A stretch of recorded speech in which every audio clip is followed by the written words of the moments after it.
Assalamualaikum warahmatullahi wabarakatuh. Bapak dan Ibu, saya akan jelaskan ya pertanyaan yang muncul di kolom komentar. Bagaimana langkah selanjutnya setelah kita lolos seleksi administrasi ya atau tahap 1 calon guru penggerak ya. Khususnya yang saat ini mungkin di angkatan 10 ya sudah dibuka. Yang pertama nanti kita akan menghadapi seleksi tahap 2 yaitu simulasi mengajar dan wawancara calon guru penggerak. Bapak dan Ibu, saya akan berbagi pengalaman ya dalam rekrutmen dulu saya ya di calon guru penggerak angkatan 4 di level pengajar praktek, bahwasanya nanti untuk seleksi tahap 2 Bapak dan Ibu harus mempersiapkan diri dengan baik ya. Kemudian seleksinya masih dalam model online ya atau daring. Kemudian Bapak dan Ibu silakan siapkan aplikasi di laptopnya ya atau komputernya menggunakan browser Google Chrome. Silakan diinstal apabila belum ada. Kemudian Bapak dan Ibu silakan siapkan diri dengan baik ya, khususnya untuk simulasi mengajar nanti Bapak Ibu harus menyiapkan RPP ya. RPP-nya sudah ada formatnya ya, formatnya sudah terlampir di sini Bapak dan Ibu ya. Silahkan Bapak Ibu buat ya RPP-nya. Kemudian RPP ini Bapak dan Ibu perlu diketahui bahwa di dalam simulasi mengajar nanti Bapak dan Ibu seolah-olah mengajar tatap muka dengan murid ya, meskipun Bapak dan Ibu nanti simulasi mengajarnya tidak ada muridnya, tetapi seolah-olah Bapak Ibu nanti di depannya ada para murid ya. Jadi RPP ini disetting memang untuk model tatap muka ya, bukan RPP pembelajaran daring. Kemudian RPP ini silakan disiapkan dengan baik ya, filenya dikirim lewat pendaftaran menggunakan LMS ya, Bapak Ibu ketika Bapak Ibu mendaftar sebagai calon guru penggerak ya. Di situ ada menu unggah RPP ya. Kemudian format RPP-nya nanti ada pendahuluan, kegiatan inti dan penutup. Bapak Ibu, saya kembali lagi ke sini ya, seleksi tahap 2. Untuk seleksi simulasi mengajar dan wawancara dilaksanakan secara bertahap ya. Artinya simulasi mengajar nanti di hari tersendiri, wawancara juga di hari tersendiri. Meskipun di angkatan sebelumnya pernah ya simulasi mengajar dan wawancara itu bersamaan. Kemudian untuk simulasi mengajar akan dilaksanakan terlebih dulu ya selama maksimal 15 menit ya. Bapak Ibu nanti silahkan mensimulasikan ya praktek pengajarnya micro teaching ya selama 15 menit, 10 menit untuk simulasi mengajar ya, kemudian 5 menit tanya jawab.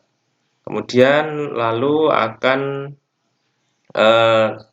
menerima ya jadwal wawancara pada hari lain Bapak Ibu ya. Jadi simulasi mengajarnya kurang lebih ya sekitar 15 menit, 10 menit untuk simulasi mengajar dan 5 menit untuk sesi tanya jawab. Kemudian untuk wawancaranya Bapak Ibu akan menerima jadwal itu di lain hari ya. Silakan Bapak Ibu cek di LMS ya. Kemudian untuk proses wawancara dilaksanakan lebih lama ya daripada simulasi mengajar, yaitu adalah 60 menit. Bapak Ibu, saran saya untuk simulasi mengajar dan wawancara, silahkan Bapak dan Ibu siapkan koneksi cadangan ya.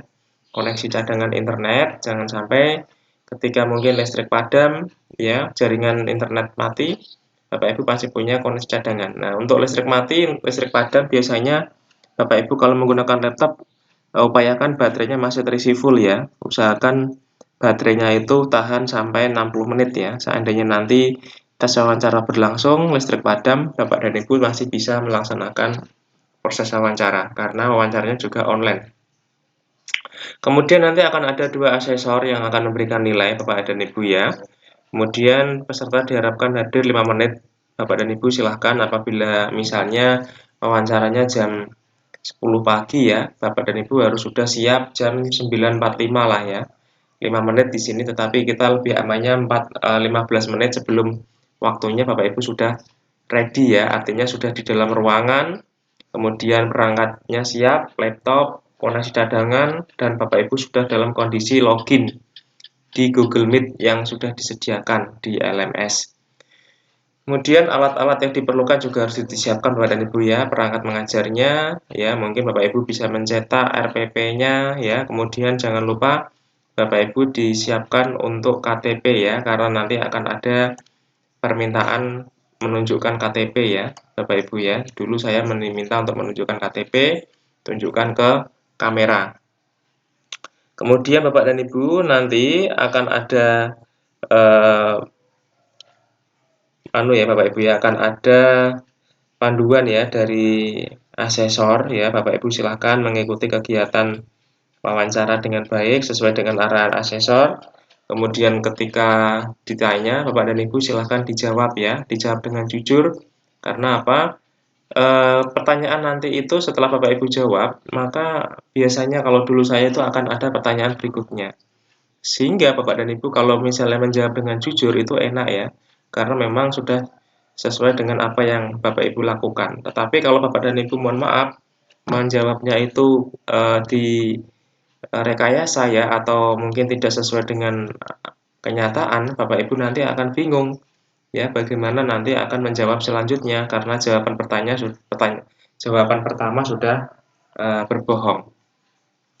Kemudian untuk simulasi mengajar ya Bapak dan Ibu, silahkan Bapak Ibu menentukan topik pengajaran sesuai mata pelajaran yang diampu ya, atau materi yang paling dikuasai ya. Tidak perlu banyak materi ya, silahkan materi yang dikuasai saja dan mata pelajarannya sesuai yang diampu. Kemudian RPP-nya untuk satu topik saja, kemudian adalah RPP untuk pembelajaran luring ya. Tadi saya sampaikan bukan pembelajaran online atau daring. Jadi nanti Bapak dan Ibu seolah-olah ada siswanya. Kemudian durasinya 10 menit ya, kemudian Bapak Ibu wajib menggunakan RPP yang telah diunggah. Bapak Ibu jangan sampai Bapak Ibu menggunakan RPP-nya itu ketika simulasi mengajar tidak sesuai dengan yang diunggah.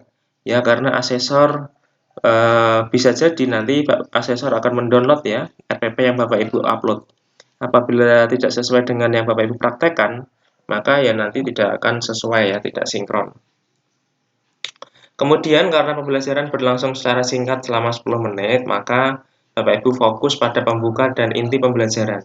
Ya, silahkan difokuskan kepada pembuka dan inti ya ketika melakukan simulasi mengajar. Kemudian simulasi mengajar seolah-olah dilakukan secara tatap muka ya, tadi saya sampaikan dianggap ada peserta didik. Kemudian simulasi mengajar dilaksanakan bukan sebagai pembelajaran daring ya, tadi saya sampaikan. Jadi tidak ada share screen Bapak Ibu ya, seolah-olah Bapak dan Ibu mengajar langsung di depan siswa di dalam kelas ya, di dunia nyata. Kemudian Bapak Ibu persiapan alat dan bahan yang diperlukan untuk simulasi mengajar ya, boleh menggunakan papan tulis, kertas kecil atau kertas putih besar ya, alat peraga, spidol dan lain sebagainya. Kemudian pada sesi terakhir ya, simulasi mengajar akan ada tanya jawab dengan asesor selama 5 menit ya Bapak Ibu ya. Silahkan dijawab beberapa pertanyaan yang diajukan oleh tim asesor. Kemudian simulasi mengajar akan dihentikan oleh tim asesor ya jika sudah melewati waktu ya. Bapak Ibu, ini adalah tampilan ya. Silahkan disetting posisi perangkat Bapak dan Ibu ya, kameranya. Bapak Ibu harus membuat seperti ini ya. Ini ada 3 model ya atau 3 posisi. Silahkan Bapak Ibu menampilkan sekitar 70% badan peserta. Ya, ini adalah contoh tampilan kandidat yang diharapkan. Bapak Ibu bisa berdiri seperti ini ya. Nah, ini adalah posisi sepertinya ada papan tulis, ini mungkin menggunakan ruang kelas atau di seperti ini Bapak dan Ibu ya, boleh. Ya, atau dalam rumah ya, ini sebenarnya di dalam rumah ya Bapak Ibu ya. Seperti ini, silahkan. Kemudian di sini ada unsur penilaian simulasi mengajar Bapak dan Ibu ya, ada kompetensi 1, 2, 3, dan 4. Ya, silahkan. Yang pertama adalah mengembangkan lingkungan kelas yang memfasilitasi murid ya secara nyaman dan aman. Ya. Kemudian memandu dan merefleksikan proses belajar mengajar yang efektif, menunjukkan kebiasaan reflektif untuk mengembangkan diri dan mendesain proses belajar yang efektif. Nah, silahkan Bapak dan Ibu, ada 4 kompetensi ini yang akan dinilai. Silahkan Bapak dan Ibu pikirkan ya bagaimana menunjukkan 4 kompetensi ini pada proses simulasi mengajar dengan waktunya 10 menit. Nah, silahkan dirancang dengan baik. Kemudian di sini Bapak dan Ibu kembali lagi ke tata cara wawancara ya Bapak dan Ibu ya. Jadi silahkan Bapak dan Ibu wawancaranya sesuai dengan jadwal. Kemudian wawancaranya berlangsung sekitar 60 menit ya dengan 2 tim asesor. 2 orang tim asesor ya Bapak Ibu ya. Jadi nanti akan ada 2 asesor ya. Kemudian selama wawancara peserta diharapkan untuk memberi jawaban berdasarkan pengalaman ya dan pengetahuan yang dimiliki. Nah, berikut adalah contoh Bapak dan Ibu ya, jawaban yang diharapkan saat wawancara. Saya mengalami beberapa hambatan saat menjalankan program pola hidup sehat untuk anak murid ya. Pihak sekolah, orang tua murid, pihak kantin tidak mendukung implementasi program ini karena beberapa kendala di masing-masing pihak. Selama 2 tahun, saya melakukan berbagai cara untuk merangkul masing-masing pihak. Misalnya dengan memberikan pemahaman mengapa program ini perlu diterapkan, bagaimana cara menerapkannya, dan apa yang bisa didukung dari masing-masing pihak untuk keberhasilan program ini. Bapak Ibu, saya akan jelaskan ya di sini kata kunci di dalam menjawab ya untuk pertanyaan wawancara. Bapak Ibu harus menceritakan secara mendetail ya, tetapi jangan bertele-tele ya. Di sini saya garis bawahi untuk poin-poin ya. Bapak Ibu di sini mengalami hambatan. Ya, tentang apa? Tentang menjalankan pola hidup sehat. Ini Bapak dan Ibu ya. Ini saya akan garis bawahi ya.